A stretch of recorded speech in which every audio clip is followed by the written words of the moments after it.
আল্লাহ রাসূল সাল্লাল্লাহু আলাইহি সাল্লাম একটা ভরা মজলিসে বললেন, এখন এক সাহাবী এসে এখানে বসবে, এই সাহাবীটা জান্নাতি।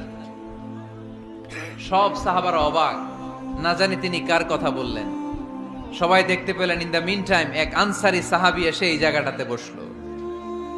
তার কয়েকদিন পরে আরেকটা ভরা মজলিসে আল্লাহ রাসূল বললেন, এখন এই মাত্র এক সাহাবী এসে এখানে বসবে, এই সাহাবীটা জান্নাতি। ঠিক ওই দিনও ওই আনসারী সাহাবীটা এসে ওইখানে বসেছে।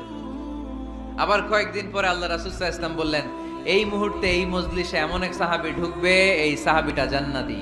সবাই খেয়াল করে দেখলো, ওই যে আনসারী সাহাবীর কথা রাসূল সাল্লাল্লাহু আলাইহি ওয়াসাল্লাম আগে বলেছিলেন, ওই সাহাবী এসে ইন দা মিন টাইম ওই জায়গায় বসেছে। চিল্লায় পড়েন সুবহানাল্লাহ। সব সাহাবীরা অবাক হয়ে গেলেন। ঘটনা কি?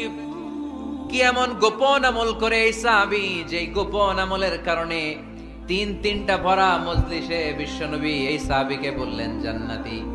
সাইয়েদনা আব্দুল্লাহ ইবনে আমর ইবনুল আস গোপন তথ্য বের করার জন্য এই সাহাবীর বাড়িতে চলে যেয়ে সাহাবীকে সালাম দিয়ে বললেন, ও আনসারী সাহাবী, আমার বাবার সাথে আমার ঝগড়া হয়েছে, আমি 3 দিনের জন্য তোমার বাড়িতে মেহমান হতে চাই।